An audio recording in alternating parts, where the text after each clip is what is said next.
BFM Business et 01net.com présentent Tech & Co, le grand live du numérique avec Sébastien Poineau. Salut à tous, bienvenue. Oui, si vous nous rejoignez, on est ce soir depuis le Big, l'événement organisé par la BPI. C'est la 3e édition. On sera dans un instant avec un accélérateur français, mais basé aux US, qui accélère aussi d'ailleurs des startups françaises. Donc Laurent Ruben et Thomas Amilien. Bonsoir messieurs, bienvenue. On va être galant. Je vais démarrer donc ce talk avec Stéphanie Ahmed. Stéphanie, donc vous êtes en charge chez BPI de la communication internationale et on parle ensemble, évidemment des startups. Juste un mot là sur le Big.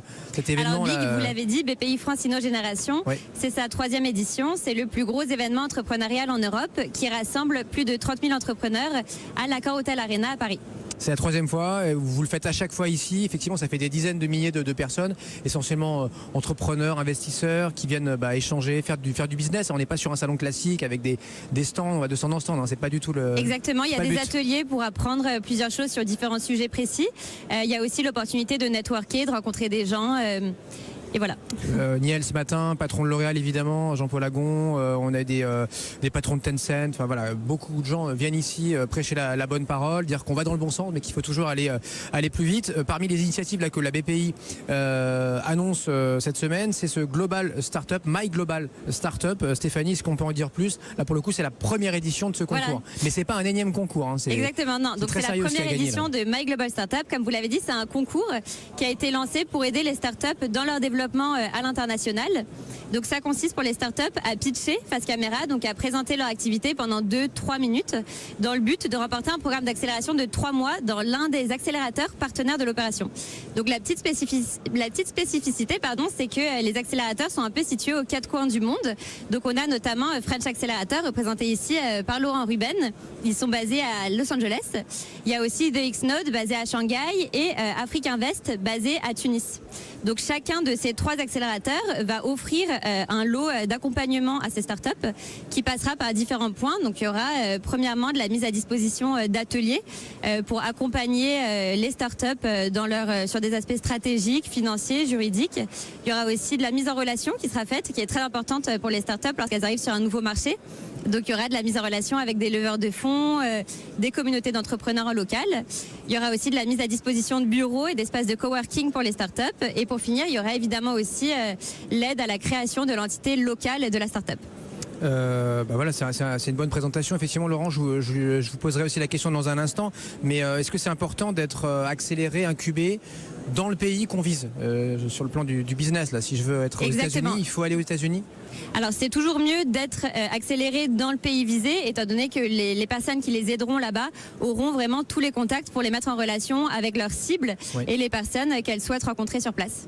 On a aussi ici un espace de pitch. Alors, on pitch partout, mais ici évidemment c'est un peu particulier parce qu'on sait qu'il y a beaucoup de gens qui vont nous écouter. On pitch pas en l'air, je veux dire. Donc il y a cette boîte à pitch. On a quoi, 10-15 minutes quand on est une start-up pour exposer son idée? On a 15 minutes en tout, donc pendant les 15 minutes on peut refaire son pitch autant de fois qu'on veut. Mais c'est 2 minutes de pitch qui seront regardées, donc il faut sélectionner après le pitch qu'on souhaitera conserver pour se vendre. Oui, donc en fait c'est en mode vidéo. Après, voilà, c'est en mode vidéo, donc c'est comme un même photomaton. Si on n'est pas venu ici au Big, on peut exporter son alors pitch, là en fait il faut venir sur BPI France Inno-Génération pour participer à ce concours. Oui. C'est comme un photomaton, on rentre dans le photomaton, on choisit l'accélérateur qu'on veut et on pitch, on présente son activité. On est effectivement avec le patron du French Accelerator ce soir sur BFM Business. Laurent Ruben, bonsoir. Bonsoir. Vous venez régulièrement nous voir sur BFM, notamment vous allez voir notre correspondante à New York, Sabrina Clolizzi, parce que vous avez aussi un bureau là-bas. Donc tout a démarré il y a 3-4 ans à Los Angeles, New York depuis peu, et évidemment Paris aussi où vous venez régulièrement. Et c'est essentiellement des boîtes françaises que vous cherchez vous à accélérer. D'où le nom de French Accelerator. On pense que notamment en Europe, les meilleures startups se trouvent en France. On est vraiment la Startup Nation depuis 5-6 ans. La French Tech et BPI ont notamment participé vraiment à cet essor. On est passé vraiment la première nation de startup devant l'Angleterre récemment. Et donc aujourd'hui, on pense que grâce aux écoles, grâce à l'esprit innovant qu'on a en France, on pense qu'on a les meilleures startups. Donc on les aide aujourd'hui à se positionner sur un marché américain qui est quand même, en termes de multiples de de valeur est plus important que la France. Donc beaucoup de startups qui arrivent à une certaine maturité viennent se positionner sur le marché américain, on les accompagne. Et rappelez-nous pourquoi vous avez choisi Los Angeles alors que tout le monde ne semble que parler de San Francisco ou de Shanghai, pour ne citer que ces villes-là. Los Angeles, on entend moins. On sait qu'il y a Netflix, il y a Snapchat et tout ça, mais c'est vrai qu'en France, on en parle moins. C'était un pari qu'on a pris et je pense que ce qui est important, c'est savoir se différencier. Et quand aujourd'hui les écosystèmes comme San Francisco ou New York, qui sont des logiques en fait françaises de développement, on a fait le pari il y a quelques années de s'installer justement à Los Angeles parce que aujourd'hui il y a un vrai network. C'est un hub de 20 millions d'habitants où vous pouvez vraiment vous développer. Il y a de grandes industries, mais aujourd'hui il y a un vrai écosystème de startups. C'est plusieurs dizaines de milliers de startups. C'est surtout, comme vous l'avez dit, Snapchat, c'est Tinder, c'est plein de sociétés aujourd'hui qui sont là-bas, mais aussi des gros de la Silicon Valley qui sont venus investir là-bas et que aujourd'hui Los Angeles offre un développement économique qui est extraordinaire pour toutes ces startups, tout en ayant un coût extrêmement bas. La ville de Los Angeles est vraiment équivalente en termes de coût de vie à Paris, contrairement à des New York ou des San Francisco. Paris, c'est pas cher pour vous? Oui, forcément, quand on par rapport aux États-Unis, à San Francisco, New York, non, c'est pas cher. On parle de quoi alors? C'est quoi? C'est l'immobilier, c'est les salariés évidemment, le coût du travail. Los Angeles, c'est surtout d'abord la ville qui diplôme le plus d'ingénieurs aux États-Unis, loin devant les hubs de San Francisco ou de New York. Donc il y a une main d'œuvre hyper qualifiée au travers des universités comme UCLA, comme USC et Caltech, qui sont disponibles, pas chères, et donc toutes ces grandes entreprises de la Silicon Valley ou même de New York viennent à Los Angeles pour ouvrir des centres. Google, c'est 5 campus avec 2500 personnes. Facebook, aujourd'hui, c'est un seul campus avec plus de 2000 personnes sur un seul campus, donc avec des gens qui participent à l'engouement de ces GAFA. Vous n'êtes pas venu tout seul, hein, Laurent, je le disais. Donc Thomas Amilien à vos côtés, fondateur de Clay, qui utilise en fait la petite caméra qu'on va trouver sur un téléphone ou sur une tablette. Et avec, on peut faire beaucoup de choses. Vous étiez venu nous faire une démo il y a 18 mois en studio là à Paris sur la musique. Mais ça, c'est une brique. On peut faire beaucoup de choses avec. Exactement. Donc Thomas Amilien, je suis cofondateur de Clay et CEO. Nous, le positionnement de départ, c'était de dire on doit pouvoir interagir par le geste depuis n'importe quelle caméra. Aujourd'hui, pour faire ça, vous devez acheter un matériel spécifique qui est très coûteux. On a décidé de bypasser en fait cette problématique hardware et de fournir une solution tout software qui utilise effectivement la caméra du smartphone, pourquoi pas une caméra d'un casque de réalité virtuelle ou autre, pour pouvoir interagir par le geste. Alors c'est un enjeu aujourd'hui stratégique pour les grandes entreprises, hein, des nouveaux modes d'interaction pour préparer l'augmented reality, la réalité augmentée, et aussi l'interaction par exemple dans les véhicules autonomes ou dans les véhicules tout court, l'interaction à l'intérieur de la voiture, comment pouvoir de manière très safe, donc commander son média à bord, commander des lumières, etc. Et c'est un seul segment, il y a la musique aussi, il y a énormément de segments qui sont intéressés par ce type de technologie. Un champ assez infini que nous on adresse effectivement avec une solution software multi-device, multi-plateforme. Vous êtes maintenant accéléré là, par le French Accelerator de Laurent Ruben ici présent. Qui a choisi qui là? Qui a décidé de travailler un joli mariage, avec l'autre? Consentement mutuel.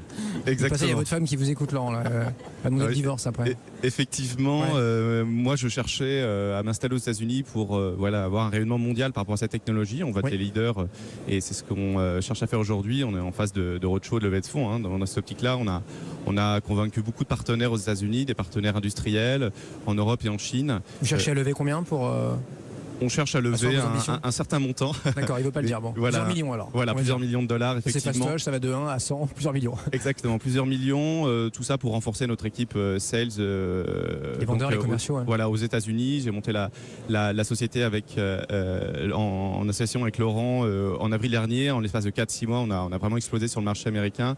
Et maintenant, il faut renforcer avec des équipes, bien sûr, commerciales sur place. On en a déjà, mais il faut mettre un coup d'accélérateur. C'est ce qu'on cherche à faire. Et effectivement, c'est ce pourquoi ce qui m'a plu chez Laurent, c'est que pour aller au go-to-market, pour accélérer mon go-to-market, pour avoir une proposition commerciale, marketing adaptée au marché américain, ça semble être le meilleur moyen pour aller vite.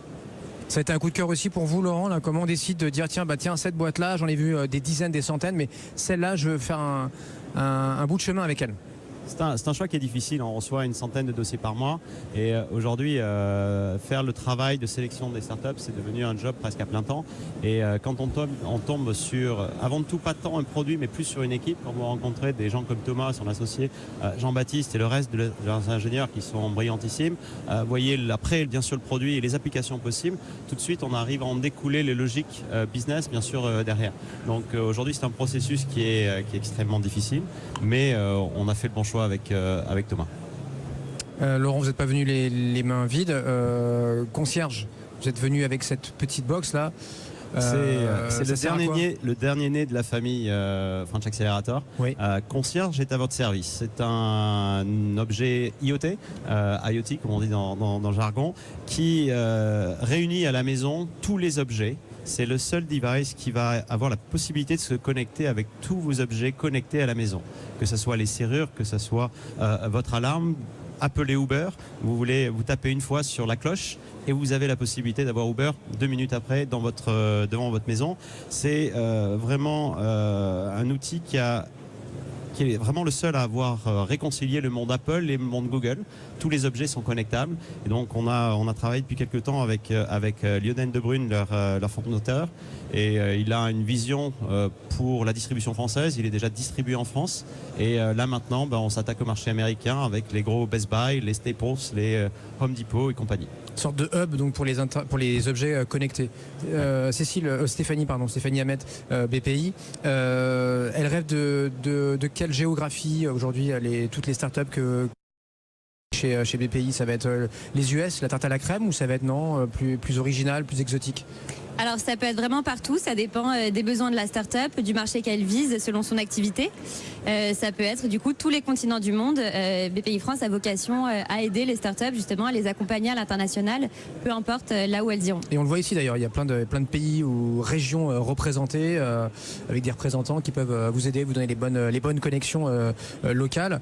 Vous Thomas, donc les US, ok, on comprend bien. D'ailleurs, comment vous avez regardé là, vous parliez de réalité virtuelle, l'annonce hier par Mark Zuckerberg d'un nouveau casque, mais beaucoup plus low cost, à moins de $200, pas besoin de le connecter à un PC qu'on a sur soi ou dans son dos, dans un sac à dos. Ça va dans votre sens, le côté plus léger, plus agile? Oui, effectivement, nous on est dans le sens du mass market, de développer la solution pour que tout le monde puisse avoir une solution à $5 sur soi et aller au niveau du contenu, c'est-à-dire travailler vraiment dans l'interaction et dans ce qui est, en tout cas la techno, c'est pas une fin en soi, c'est le début d'autre chose et ça doit permettre aux gens tout simplement de vivre une nouvelle expérience. Et nous on se situe vraiment dans cette phase-là, c'est-à-dire qu'on veut accélérer ce développement-là, on veut permettre à tout le monde d'être dans le contenu, d'être dans cette interaction-là et ça va bien évidemment dans notre sens. C'est pas les seuls à développer des casques, il y a aussi des projets en cours avec des lunettes connectées, les gens avec qui on discute et effectivement l'interaction gestuelle dans ce contexte-là devient essentielle.